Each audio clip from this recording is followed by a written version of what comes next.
I'm at my friend's house in Airdrie again today. I'm having a very special secret place day because Jesus and I are celebrating 25-year anniversary of the Jesus Journal.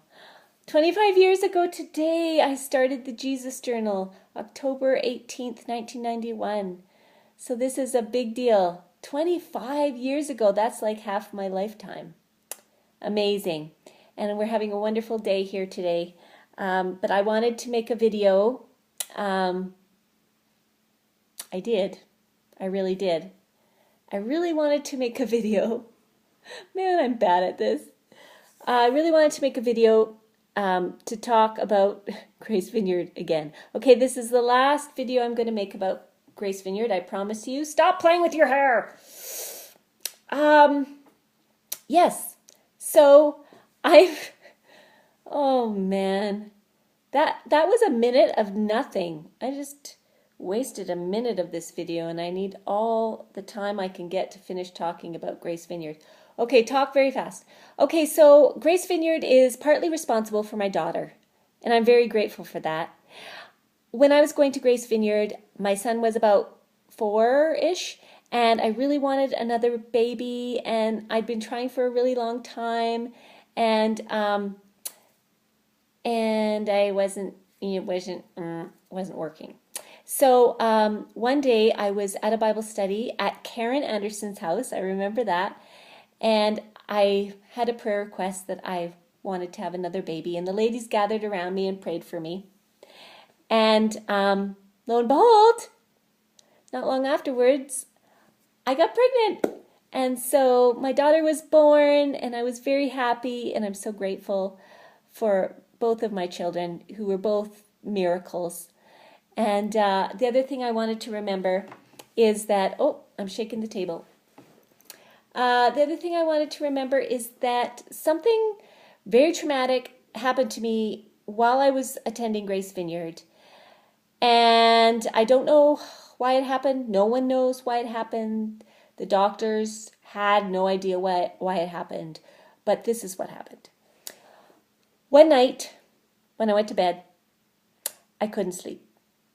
And, you know, I'd never had too much trouble sleeping before, so I didn't really know what was going on. But, man, I didn't sleep hardly at all. And the next morning, I felt just terrible.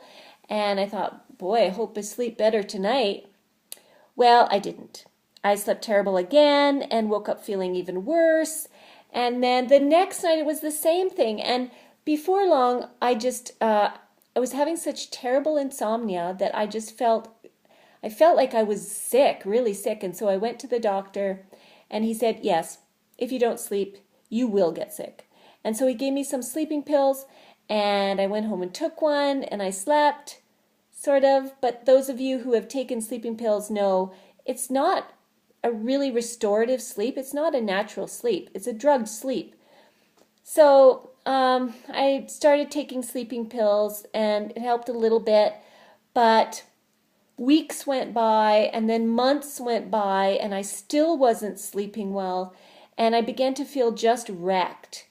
Those of you who have had sleeping problems know that it's not a minor issue. I mean, when you're not sleeping, your body just begins to shut down, and I was very sick. I had no energy. I just felt like I had the flu all the time.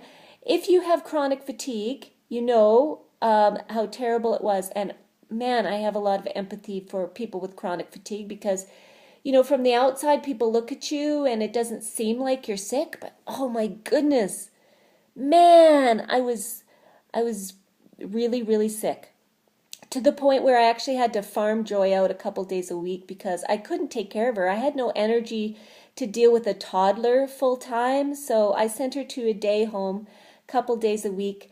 It was Liesel's day home. Hey, Liesel. And that really helped. But, you know, it just went on and on and on. And I began to lose hope that things would ever get better. And I remember one Sunday morning, I walked into Grace Vineyard. The service had already begun. Worship had started. And I walked down the aisle, but I didn't find a seat. I just kept walking. I don't know why I did this. I walked down the aisle past everyone, walked up onto the stage, and laid face down on the carpet beside the worship team and just laid there and started to cry. I think I just felt like I couldn't go on. And I didn't know what else to do. I just thought, God, you have to help me, or I'm just going to die here with my face in the carpet. And I didn't know this until afterwards, but as I was lying there, face down on the carpet, and worship was going on, people from the congregation began to get up and come up onto the stage, and they stood in a circle around me, and they began to pray. And then I think it was Joy St. Cyr, I'm not sure, but I think she knelt down and put her hand on my back and began to pray for me, and they were all praying for me. I think for the entire worship set, they were up there praying. And I was just crying and crying and crying. And something happened to me. There was a real breakthrough that morning. When I got up off the carpet, I looked around, I saw them all standing around and knew they'd been praying for me. And I just felt so loved. And I knew that something had happened, that there'd been a breakthrough. And that was the beginning of my healing. It took a while, and I continued to get prayer, but something happened that morning, and I began to get better. I began to sleep better, and over a period of weeks and months, I recovered, and I was able to sleep again. Now, I do continue to have sleeping issues from time to time, but nothing like that year that insomnia swallowed whole.